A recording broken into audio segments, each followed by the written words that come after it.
Hello students, so today we are doing naming of coordination compound, or you can say nomenclature of coordination compound for anionic cationic complex, right? So we are studying coordination chemistry class 12. Let's start our topic, naming of coordination compound. So first step is cation is named first. Cation is named first. Suppose that we have equation A, B, C. Suppose that it is a coordination compound. So we will start nomenclature with cationic part. So here, if it is our cationic part and it is our anionic part, so our nomenclature will start from here. So first cation is named. After nomenclature of cation, either it's cationic complex or it's anionic complex.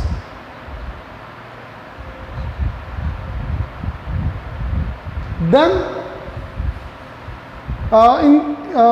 in our this coordination sphere, there are two type of things. First one is metal, central metal, and second one is ligand.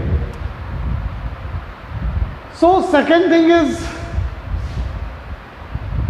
you have to write ligand first, name of ligand first, followed by metal. So before writing name of ligand, you have to use a prefix for this. So prefix, after adding prefix, like for 6 it's hex, for 5 it's pent, and so on. 2 for di, 2 for di, 3 for tri, 4 for tetra, 5 for penta, 6 for hexa, right? So these are the prefix of ligands, prefix of ligand. So prefix plus ligand. If there are more than one ligand, if there is more than one ligand, then ligands are named according to their alphabetic order. Suppose that if I have here, if water as well as ammonia as ligand, it's a metal, and we have water as well as ammonia as a ligand. So it is aqua and amine. So first we have to write amine, after that aqua. So hexaamine, not hexa, triamine, triaqua, triamine, triaqua. So second step is prefix plus ligand. If it's S ligands, then alphabetic order.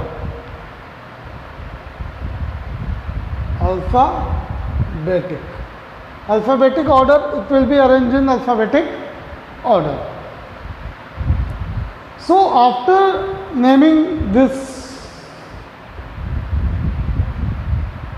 you have to write its oxidation, you have to calculate oxidation state or write oxidation number, oxidation state for metal, that's central metal, right? So you can easily calculate the oxidation sum and write oxidation number in Roman, like for 3 you have to write this 3. For if oxidation state is 6, and write 6. So after oxidation number, you have to write the name of anion. So that is the way of nomenclature. इस nomenclature में और भी कई चीज़ों का ध्यान रखना होता है. सबसे पहले मुझे क्या करना है, ये देखना है कि मेरा जो कोऑर्डिनेशन कंपाउंड है उसके अंदर केटाइनिक पार्ट कौन सा है.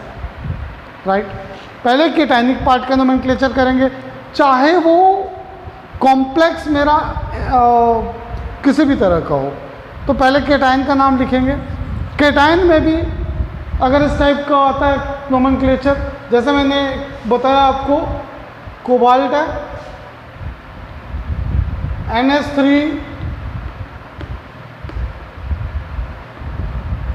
सपोज दैट ये. तो इसके नोमेनक्लेचर को कैसे करते हैं, सबसे पहले क्या लिखते हैं, ये केटाइनिक पार्ट है, ये एनायनिक पार्ट है. केटाइनिक पार्ट का नाम लिखते हैं. केटाइनिक पार्ट के नाम के में क्या ध्यान देना है, यहाँ तो एक ही लिगेंड है, तो पहले लिगेंड का नाम आएगा, फिर मेटल का नाम आएगा. पहले लिगेंड का, मैं एक दो एग्जांपल आपको देता हूँ.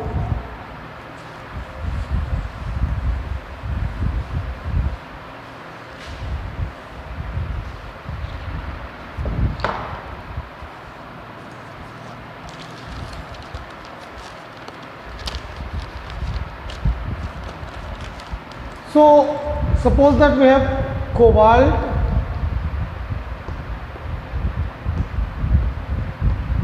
so what is the name of that coordination compound? So first of all we have to write cationic part, name of cation, then anion. Right? So in cation it is our central metal and NH3 is ligand. Before writing ligand, we have to do what? Write the prefix for ligand. So prefix is 6, means hexa. Hexa. What is the name of ligand? amine. और ये सारी चीज़ें without any gap लिखते हैं. Hexa amine, right. Hexa amine after that metal. अगर cationic complex है तो सिर्फ मेटल का नाम लिखेंगे. जैसे कोबाल्ट है तो कोबाल्ट. अगर ये एनायनिक स्फीयर होता तो इसमें मेटल के नाम के आगे ATE लगा देते हैं. ठीक है. हेक्सा अमीन कोबाल्ट. और इतना लिखने के बाद लास्ट में ये लिखते हैं कि ये कौन सा आयन है. एनायन का नाम लिखना है तो ये क्लोराइड आयन है. तो हेक्सा अमीन कोबाल्ट. इसके बाद यहाँ पे लिखना है oxidation number. Calculate the oxidation number of central atom here. So oxidation number will be X. ये लिगेंड मेरा न्यूट्रल है तो +0 plus -3 is equal to 0. So X is equal to +3. Oxidation number is +3. Right 1 2 3 in Roman. So hexaamine cobalt 3 chloride. That is the name of that compound. और मैंने एक और चीज़ बोला ध्यान रखने के लिए कि यहाँ पे ये जो क्लोराइड है ये आयन कितनी मर्तबा है, 2-3 टाइम्स है, it doesn't matter. So hexaamine cobalt 3 chloride is name of that complex compound. इसके लिए कुछ और चीज़ें मैंने कहा था कि वो आपको याद रखना है कि लिगेंड्स का नाम बहुत ज़रूरी है. मैंने अपने लास्ट लेक्चर में आपको लिगेंड्स के नाम बताए थे. Like if it is Br- then it is bromo. Cl- it's chloro. Bromo chloro iodo bromo. For Cn-, that is cyanide na. If there is that is negatively charged ligands, negative ligands are there. So for cyanide it's cyano. Right. तो कुछ ये आपको याद रखना होगा।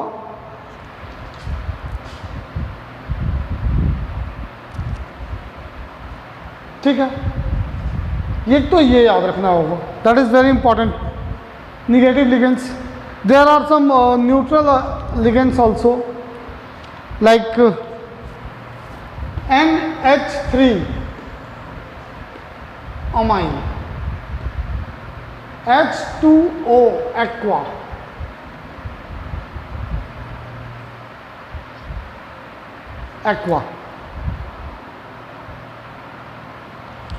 NO nitrosyl, right? CO carbonyl,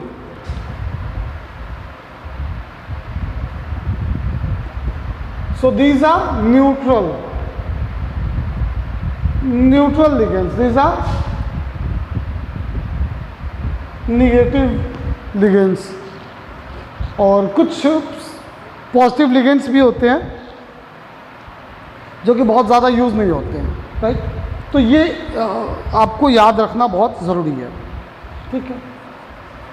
second thing मैंने बोला कि प्रीफिक्स, तो प्रीफिक्स को लिखने के दो तरीके हैं, बहुत ज़्यादा इंपॉर्टेंट है।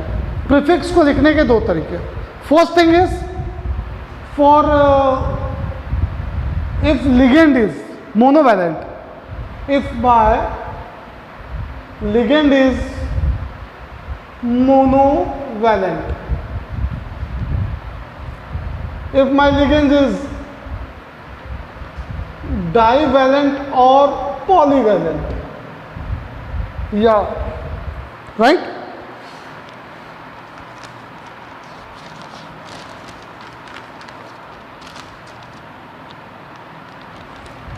Valent means it's monodentate or polydentate। So how to write the name of that compound? For 2 it's di, 2 के लिए डाई वर्ड यूज होता है, 3 के लिए ट्राई, 4 के लिए tetra, 5 penta, 6 hexa, right, for monodentate ligands। For divalent or polydentate ligands, for 2 it's bis, 3 it's tris, 4 it's kiss। तो ये फर्क है, अगर मोनोडेंटेट लिगेंड है तो ये वर्ड यूज होता है जिसमें एक सिंगल चार्ज हो, है ना, एक ही साइड से अटैक कर सके, तो ये वाले लिगेंड्स यूज होते हैं, ठीक है।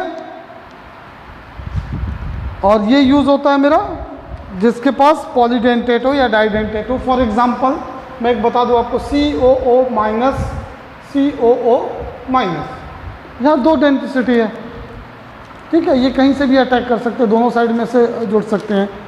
तो ये हो गया मेरा, इसे हम क्या बोलते हैं, एसीटेट है, तो नाम हो जाता है इसका एसीटेटो, लास्ट में ओ लग जाता है, AT की जगह पे ओ लग जाता है, दैट इज एसीटेटो। तो अगर मेरे पास डाईवैलेंट या पॉलीवैलेंट है उसके लिए बेस ट्रिस या किस वर्ड यूज होता है, दैट इज वेरी इंपॉर्टेंट।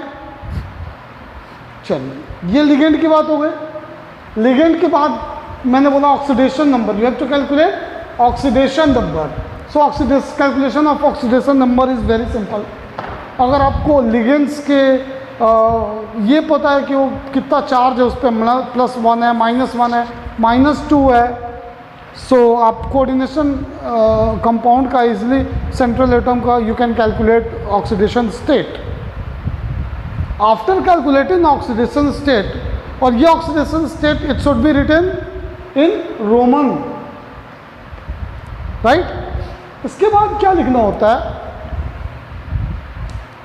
और इसके बाद जो एक और चीज़ ध्यान में रखनी होती है वो ये होता है कि अगर कोऑर्डिनेशन स्फीयर मेरा, अभी तक तो कैटायनिक आयन के बारे में बात कर रहे थे, अगर वो एनायनिक है तो एनायनिक होने पे क्या ध्यान देता है, कैटायनिक अगर रहेगा तो फॉर कैटायनिक क्या सिंपल मेटल का नाम लिख देते हैं, लेकिन जब वो एनायनिक होता है तो you have to write name of simple metal plus ATE. That is the difference between cationic sphere and anionic sphere nomenclature. तो मेटल सिंपल, इसमें मेटल के साथ ATE. So now I am going to give you some example based on it.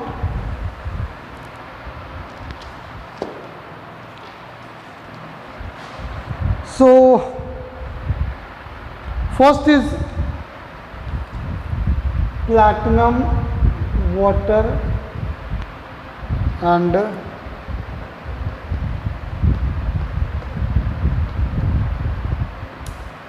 तो मैंने बोला था कि इसमें जो लास्ट में ये जो लगा होता है एनायनिक पार्ट, इसमें कितने एनायन से डजंट मैटर. तो let's start nomenclature of for that compound. That is aqua amine, right?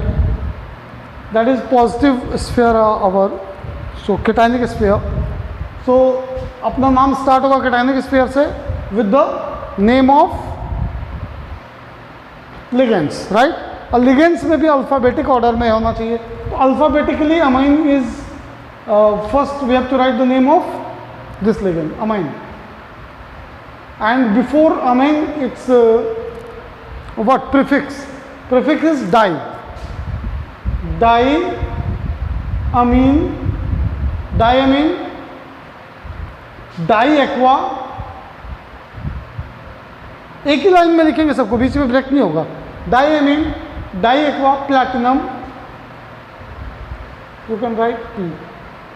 हाँ, first word is always start with small letter. So di, platinum with oxidation state. So here oxidation state to H2O is neutral ligand, NH3 is also neutral ligand. So इनका charge 0 0 होगा. Platinum है तो यहाँ पर क्या होगा, oxidation state X + 0 + 0 - 2 is equal to 0. So X is equal to +2.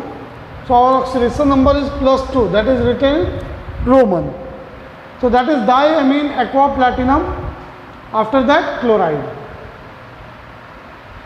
तो ये सब एक में ही होना चाहिए और ये है इसका नाम. इस तरह से हम नोमेनक्लेचर करते हैं. So another is my example of anionic sphere के लिए मैं एग्जांपल देता हूं आपको. दूसरा example, it is very important. Here Na4, sodium is 4, Pp platinum, Cn cyanide, Cn2 Cl4, right. अब ये देखना है कि ये वाला स्फीयर जो मेरा है कोऑर्डिनेशन स्फीयर, ये एनायनिक है या कैटायनिक है. भाई सोडियम तो कभी निगेटिव चार्ज हो नहीं सकता है, कभी नहीं. So it is our anionic sphere, that is our cation. ये एनायन है, ये कैटायन है. बट रूल क्या कहता है कि पहले हम नाम लिखेंगे भी तो किसका लिखेंगे. बट मैंने एक चीज बोला, ध्यान क्या देना है कि कितने एनायन है और कितना कैटायन है, ये ध्यान नहीं देते हैं. सिर्फ ये ध्यान देते हैं कि एनायन कौन सा है, कैटायन कौन सा है. So our cation is sodium. तो सबसे पहले हम लिखेंगे सोडियम.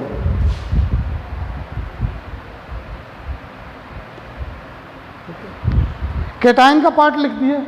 इसके बाद लिगेंड वाला पार्ट लिखते हैं. लिगेंड में क्या है, Cl है. अब यहाँ पे Cl एज अ लिगेंड काम आ रहा है.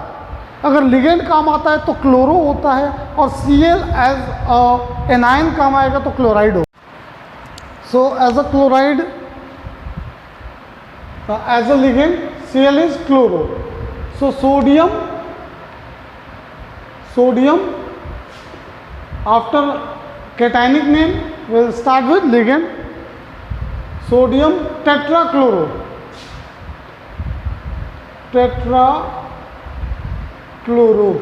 sodium tetrachloro. After that cyanide, how much, 2 times. तो di cyano sodium tetrachloro di cyano platinum, platinum for anionic sphere मैंने कहा था कि नाम में थोड़ा सा चेंज होगा। प्लैटिनम के IUM को हटा दिया मैंने और यहाँ पे लिख दिया प्लैटिनेट, ATE वर्ड लग जाता है, ATE मेटल के लास्ट में ATE लग जाता है, तो क्या हो गया platinate. After that oxidation state of that compound, so oxidation state how to calculate, for sodium it's 4 plus X minus 2 minus 4 is equal to 0. 4 to 6 minus 4 is equal to 2. So X is equal to plus 2. Oxidation number is plus 2. So name of compound is sodium. Sodium कितना sodium है it doesn't matter. Sodium tetrachloro dicyanoplatinate 2. So that is the name of anionic sphere coordination compound. So thanks for today.